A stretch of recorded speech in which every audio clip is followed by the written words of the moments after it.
Hi everyone, good afternoon সবাইকে জানাই। এখন দুপুরবেলার টাইম, আর এই সময় আমি দেখো রান্না করছি। তা ফার্স্টেই তোমাদের সাথে শেয়ার করি, পনির ভাজতে দিয়েছি আর নুন হলুদ দিয়ে। তা একটু নেড়ে দিই। চলো, এখানে পনিরের তরকারি করব, যেহেতু আজকে শনিবার। তা আজকে আমার ফার্স্ট আইটেম আমি করছি পনির। আর যেহেতু শীতকালে একটু দেরি করেই রান্না বসাচ্ছি, আর এমনিতে তো বাচ্চাদের স্কুল ছুটি, তার জন্য। চলো, আর এখানে কিছুটা পনির আছে, কেটে রেখেছি, এটাকে ভাজবো। তার আগে এইটা ভেজে নিই। আর এখানে আলু কেটে রেখেছি পনিরের জন্য, আলু কেটে রেখেছি, নতুন আলু, ফুলকপি, আর এই যে কড়াইশুঁটি। এই যে একটা তরকারি হবে পনিরের। তা তোমরা কারা কারা পছন্দ করো এই ধরনের তরকারি খেতে, অবশ্যই কিন্তু কমেন্ট করে জানাও। আর আজকের আমার ফার্স্ট মেনু পনির থাকবে, তারপরে থাকবে ডাল, মুগের ডাল, আর থাকবে একটা ভাজা। তা সেটা কী ভাজবো এখন ডিসাইড করে নিই। তা আগে এগুলো করি, ডাল আর পনিরের তরকারিটা, তারপর বাদবাকি মেনুটা রেডি করবো। তা চলো, আজকে কিন্তু আমার দুপুরে এই লাঞ্চ মেনু থাকবে। তোমরা দুপুরের লাঞ্চে কী কী বানালে বা কে কী খেলে পারলে কমেন্ট করে আমাকে জানিও। এখানে দেখো, আমি কিন্তু ফুলকপিটাকে নুন হলুদ দিয়ে ভাজা বসিয়ে দিয়েছি তেলের মধ্যে। চলো, ভালো করে লাল করে ভেজে নেবো প্রথমে, তারপর ফোড়ন দেবো।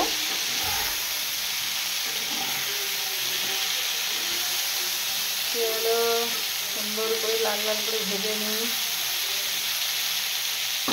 আর আমার জানো তো, যেটা তোমাদের সাথে একটা কথা শেয়ার করা হয়নি, এই কাঠের খুন্তিটা ভেঙে গেছে। এই যে সেটের যে কাঠের খুন্তিটা ছিল, ওটা ভেঙে গেছে, যার জন্য আমাকে বাধ্য হয়ে স্টিলের খুন্তি ইউজ করতে হচ্ছে।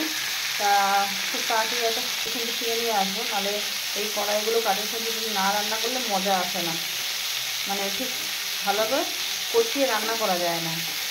চলো, প্রতিটা ফুলকপি আমি উল্টে দিয়েছি এইভাবে। আর এখানে কিন্তু আমি পনিরগুলো ভেজে রেখে দিয়েছি লাল লাল করে, পোড়াইনি। এগুলো কিন্তু পোড়া পোড়া লাগবে, কিন্তু পোড়াইনি, একটু লাল হয়েছে বেশি, এছাড়া কিছু না। আর আলু আর টমেটো রয়েছে, এবার ফোড়ন দেবো, দিয়ে আমি তরকারিটা বসাবো। তো চলো, তোমরা দেখতে থাকো ভিডিওটা। কেমন লাগলো রেসিপিটা কমেন্ট করে জানাতে ভুলো না। আচ্ছা, এখানে দেখো আমি ফোড়নে দিয়েছি আস্ত সাদা জিরে, লবঙ্গ, দারচিনি আর এলাচ, দুটো এলাচ, দুটো লবঙ্গ, দুটো দারচিনি এই দিয়েছি। আর এখানে দিয়েছি অল্প করে একটু জিরে ফোড়নে এই দিয়েছি। আর তেজপাতাটা দিলেও হয়, না দিলেও হয়, আমি তেজপাতা দিলাম না। এবারে দিয়ে দেবো আলু, কেটে রাখা আলুগুলো দিয়ে দিই।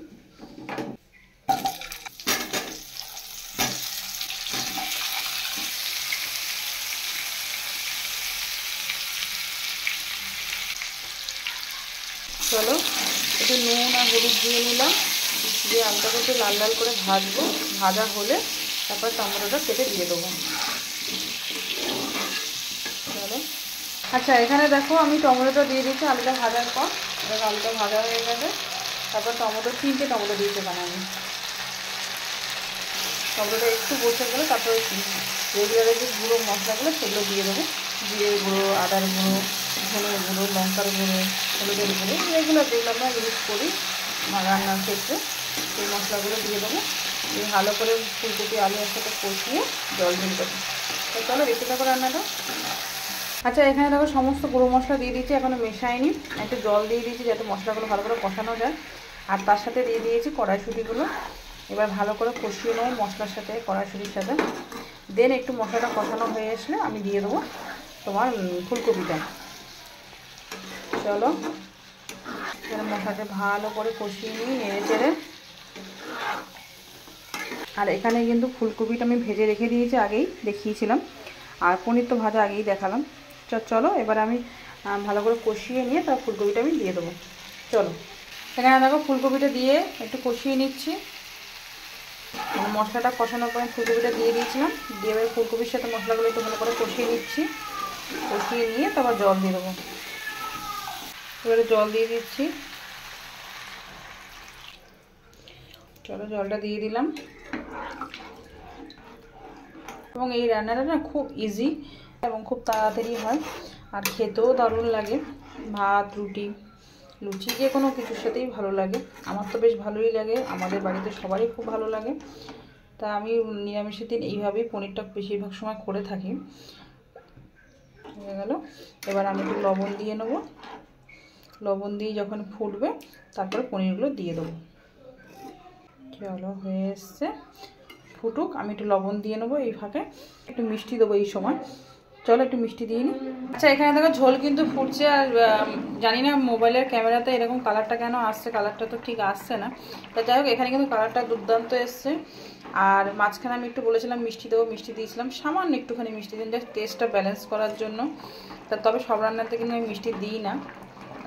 চলো এখানে তো ফুটে গেছে আর মোটামুটি সবই সেদ্ধ হয়ে গেছে। এবারে আমি পনিরটা দিয়ে দেবো, একটু ভেজে রাখা ওই পনিরটাকে দিয়ে দেবো।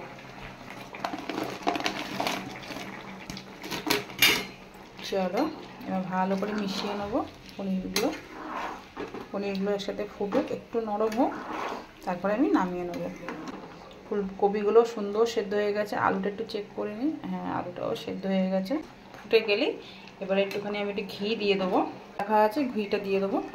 চলো যেহেতু গরম মশলাতে ফোড়ন দিয়েছি, আমি আর গরম মশলা দেবো না, বেশি গরম মশলা আমাদের আবার বড় থেকে পছন্দ করে না, এই জন্য ফোড়ন দিয়েছি যেহেতু আর গরম মশলা দেবো না। তোমরা চাইলে দিতে পারো, জাস্ট ঘি দিয়ে নামিয়ে দেওয়ার। কেন ঝোলটা এরকম কালার আসছে জানি না, ঝোলটা কিন্তু দারুণ কালার এসছে। তা আমার এই রান্নাটা কেমন লাগলো, এই রেসিপিটা কেমন লাগলো পনিরের তরকারিটা, অবশ্যই কিন্তু কমেন্ট করে জানাতে ভুলো না। চলো নামিয়ে তোমাদের সাথে শেয়ার করছি। আর চলো আমার কিন্তু পনিরের তরকারি ডান। আর তোমাদের রেসিপিটা কেমন লাগলো অবশ্যই কিন্তু কমেন্ট করে জানিও। দেখা হচ্ছে নেক্সট কোনো ভালো ভিডিওতে, ততক্ষণ ভালো থেকো, সুস্থ থেকো, টাটা।